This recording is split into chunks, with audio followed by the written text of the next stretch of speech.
Welcome back to the Game Center's Let's Play of Jedi Knight Dark Forces 2. This is part 3. We are still on Nar Shaddaa, but we are now on level 2, thankfully. Nar Shaddaa is actually probably one of the longer parts of this entire game, so believe me when I tell you that after these first two levels, the game's pace sort of picks up a little bit.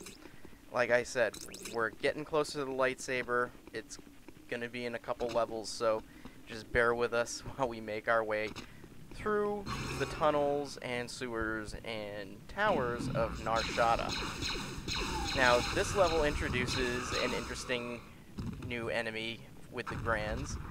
You see that explosion there? That is a thermal detonator. Yes, that's right. The Grands are throwing thermal detonators at you now. And one of the things you have to be careful of is, even though you've killed the Grand, sometimes they have already armed a thermal detonator, and it may go off next to their corpse. So, when you're running straight at them, looking to get some extra ammo for your guns or your set of thermal detonators, just be wary. They might actually still be packing a little surprise for you. So, as you can see, kind of a boring start to the level, going through some sewers, getting slammed by Grands with thermal detonators. Honestly, this is probably one of my least liked levels in the entire game of Jedi Knight. Just the Nar Shaddaa levels themselves aren't really my favorites. I mean, granted, they're opening levels and they're basically an introduction to the game mechanics and the enemies and whatnot, but personally I found them somewhat boring. Regardless, I mean, it's still a lot of fun to go around. Now, you see right there, that was a civilian, and one of the things that this game introduced was actually a morality scale, where depending on your actions with the civilians and droids and whatnot that populate the universe, kind of tilted you one way or the other towards the light side or the dark side. So one of the things is, like, if you actually were to shoot those civilians and, you know, destroy the droids or anything like that, basically anything that's not trying to kill you, that would point you more towards the dark side. Now, I am playing for the light side. That's usually how I play. As I explained in an earlier part, the reason I do this is simply because I love using the lightsaber, and the light side basically grants you a force power, which should just be labeled a win button. It's the force protection, and it's essentially just a green force shield that surrounds Kyle Katarn and protects him from energy weapons and lightsabers, and basically makes him all but impervious to everything except for being crushed, being thrown off of a cliff, or being mauled to death by, like, a crate dragon or a stormtrooper who wants to use his railgun as some type of a baseball bat slash club. So it's definitely one of the better powers in the game, and really makes the last few levels a blast and fun to play through when you want to use your lightsaber. As you can see, there's Gamorreans in this level too. They take quite a few hits with your rifle there. This is actually the only level I think they appear in the entire game, which is kind of surprising, because in the original Dark Forces, they were in quite a few levels, and they were a bitch to deal with. I mean, a bitch. They absorbed like 8 or more hits with, like, the Imperial Repeater Blaster, which is one of my favorite weapons because of its rate of fire and the overall abundance of ammo for it. Unfortunately, that overall abundance in ammo doesn't amount to much when you're going up against creatures like the Gamorreans that can absorb like 8 hits. Oh, now this particular part, I don't know what I was thinking. I never take this route normally, but apparently this time around I completely forgotten that this was just one of those routes that leads you to a bunch of nothing and just Grands throwing thermal detonators at you. So for the cost of some ammo and a bunch of shield units, I got a little bit of ammo and a couple shield units. So definitely not my shining moment. Oh, and I get ambushed. Yeah. Come on. Yeah. Okay, there you go. Yeah, that's definitely not my shining moment in Jedi Knight. Like I said, it's been years since I played it. The first few levels I'm actually really rusty at. I get a little bit better towards the end. I finally get my groove back, so to speak, to put it mildly, I guess. Anyways, that's another thing I love to do, is just sneak up on somebody and just shoot them right in the back, or use the saber and just saber them right in the back.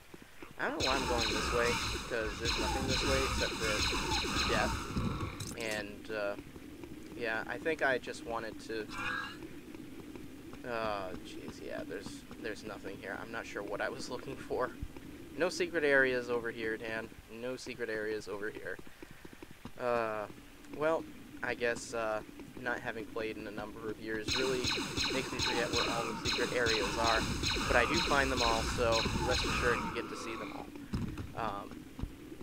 Now, this next section here is kind of interesting. It's almost like a miniature maze.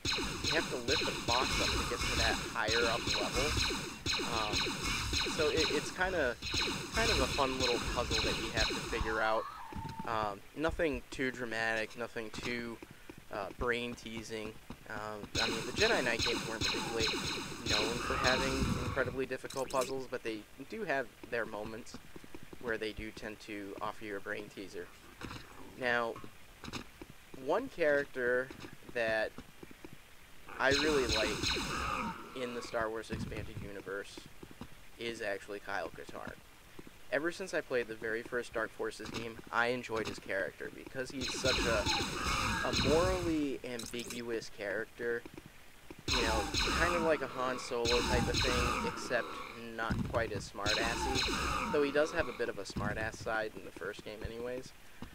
But the thing I like about Kyle Katarn is that he seems like an everyman who's unfortunately caught up in all of the Jedi business, so to speak. He definitely doesn't want to be a Jedi, but he basically accepts the fact that it is his destiny that he has to be a Jedi. And it really offers an interesting, you know, aspect to the character that, you know, otherwise you probably wouldn't see. And it's unfortunate that, you know, out of all the expanded universe, one of the most interesting characters was one that was created by LucasArts, you know, back in 1995. Like, the expanded universe has so many different characters, and probably my other real favorite expanded universe character is probably Mara Jade. Obviously, she's, you know, one of the few characters that actually was given some depth from the get-go, much like Grand Admiral Thrawn. And the fact that she actually plays a major role in the overall story arc in the expanded universe is great too. You know, that she marries Luke and all that. And spoiler alert, I guess, if you've been living under a rock, you don't know a lot of Star Wars expanded universe stuff. But yeah, Kyle Katarn, for my money, was one of the best characters simply because of that everyman side of him. You know, that he basically originally is out for himself, and then he realizes that, you know what, there's more at stake here, and there's a lot that I need to be doing, you know, to help the galaxy out. And whether or not he's really doing it for the right reasons is sort of a question to be debated, which I think it makes the character even more interesting. Is just that even in this game, he's gonna be, you know, fighting, you know, the Dark Jedi, trying to prevent them from getting to the Valley of the Jedi, which is the basic plot. It's a burial ground where, you know, so many Jedi have you know, were buried years and years ago after a long struggle with the Sith and all that. And, you know, it seems like he's doing it for the right reasons, but at the same time, it's almost like he's doing it because he has to, and he knows that if he doesn't, no one else will. So he takes it upon himself to do it, but then after that, he kind of, you know, gives up on the Force a little bit. I mean, the expansion pack that came out, called Mysteries of the Sith, You actually get to play as Mara Jade in it, and Kyle Katarn is training her, which I think is a little odd because Kyle Katarn was never really formally trained, and Mara Jade was trained by, you know, Emperor Palpatine. So I mean, even though Palpatine's a practitioner of the dark side, he's one of the people in the galaxy that, you know, you'd want to have teach you just because of his knowledge of the Force. But I mean, that's a small little complaint.